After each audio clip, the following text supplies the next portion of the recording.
গণতন্ত্রের বদলে বাংলাদেশে জিয়াতন্ত্র প্রতিষ্ঠা করা হয়েছে। তারা আমাদের ব্যাংকগুলো দখল করেছে, তারা পার্লামেন্ট দখল করেছে, তারা বিভিন্ন জায়গায় দুদক দখল করেছে।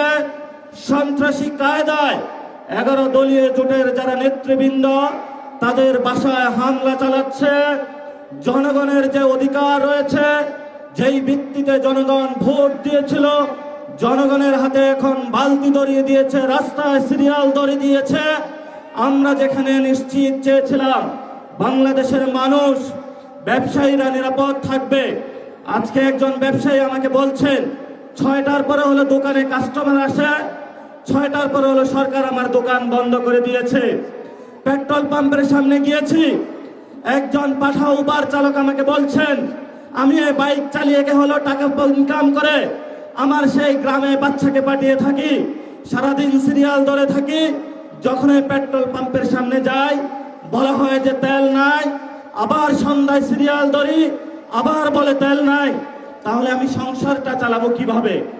বাংলাদেশের সাংবিধানিক যে প্রতিষ্ঠানগুলো রয়েছে, সেই সাংবিধানিক প্রতিষ্ঠানগুলোকে আমরা যখন একটি নতুন বাংলাদেশে সংস্কার নিশ্চিত করতে চেয়েছিলাম, দুদকে সংস্কার নিশ্চিত করতে চেয়েছিলাম, বিচারালয়ের সংস্কার নিশ্চিত করতে চেয়েছিলাম, পুলিশ প্রশাসনের সংস্কার নিশ্চিত করতে চেয়েছিলাম, সাংবাদিক ভাইদের সংস্কার নিশ্চিত করতে চেয়েছিলাম, ব্যবসায়ী ভাইদের সংস্কার নিশ্চিত করতে চেয়েছিলাম, ব্যাংকিং খাতে সংস্কার নিশ্চিত করতে চেয়েছিলাম, সেখানে হলো মাননীয় প্রধানমন্ত্রী তার চিরচরিত অভ্যাস হাবুবেনের ভাই বোনেদেরকে নিয়ে এসেছে।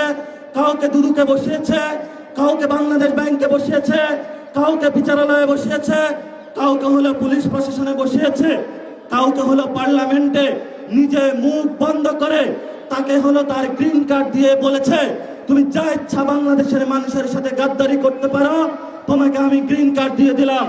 এই যদি হয় জিয়াউর রহমানের সন্তানের ভবিষ্যৎ, এই সন্তানের ভবিষ্যতের সাথে বাংলাদেশের ভবিষ্যৎ যাবে না, যাবে না, যাবে না।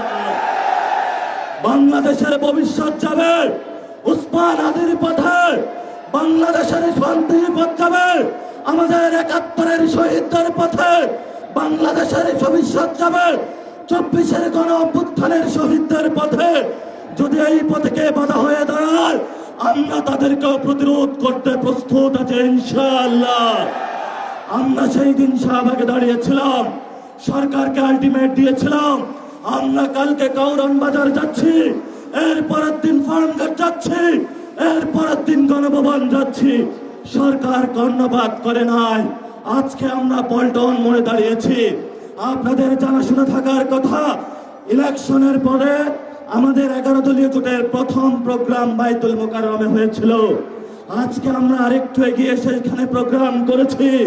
ইনশাআল্লাহ আমাদের এই মিছিল যদি সরকার সঠিক পথে না আসে, জনগণের গণভোটের রায় বাস্তবায়ন না করে, সংস্কার প্রক্রিয়া বাস্তবায়ন না করে, জনগণের অধিকার নিশ্চিত না করে, দ্রব্যমূল্যের দাম না কমায়, জ্বালানি সংকটের নিরসন না করে, এবং বিচারালয় থেকে শুরু করে সকল যে জায়গায় সরকার গুন্ডা সন্ত্রাসী হাওয়াববের লোক বসিয়েছে, গণতান্ত্রিক প্রক্রিয়ায় সরকারের সেই প্রতিষ্ঠানগুলোকে জনকাছের কাছে যদি ন্যস্ত না করা হয়, আমাদের এই মিছিল পরবর্তীতে কাকরাইল যাবে। এক এক করে সরকার যে পরিকল্পনা করছে বাংকার বানানোর জন্য, আমরা সেই বাংকারে গিয়ে উপস্থিত হয়ে বলবো বাংলাদেশ স্বাধীন। সেই স্বাধীনতার আওয়াজ দিয়ে আমাদের এই মিছিল চলবে, আজাদির সংগ্রাম চলবে। আপনারা দেখেছেন পার্লামেন্টে আমরা যেমন ডিসিপ্লিন, রাজপথ ডিসিপ্লিন। সরকারের প্রশাসনের ভাইদেরকে বলবো আমরা এখানে ডিসিপ্লিন কায়দায় আছি, ভবিষ্যতেও থাকবো। অতীতে যেই ধরনের জনহয়রানিমূলক প্রোগ্রামগুলোতে কোনো কর্মসূচি আপনারা বাস্তবায়ন করেছেন, সেইভাবে যদি কোনো কিছু করা হয় আপনাদের সাথেও আমাদের প্রতিহত হবে ইনশাআল্লাহ।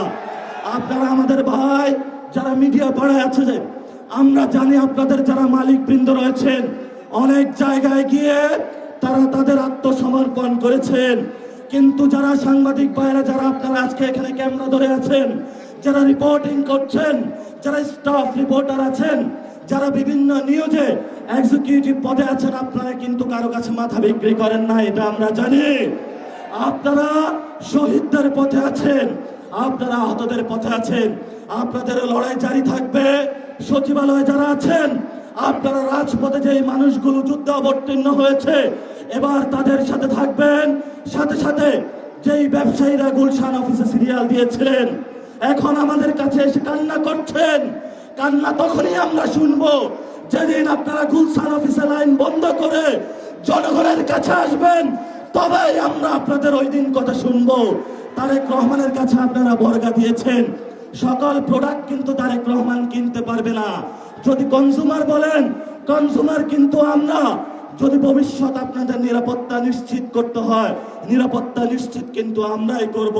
ভবিষ্যৎ বাংলাদেশের যে আদারি সংগ্রাম, মুক্তির সংগ্রাম, গণতন্ত্রের সংগ্রাম, জিয়াতন্ত্র থেকে মুক্তির যে সংগ্রাম, জিয়া ফ্যামিলিকে বাংলাদেশ থেকে, বাংলাদেশের মানুষকে জিয়া ফ্যামিলি থেকে উদ্ধারের জন্য যে সংগ্রাম, সেই সংগ্রামের সবাই ঐক্যবদ্ধ হবেন, রাজপথে থাকবেন, লড়াই চলবে দুর্বার গতিতে।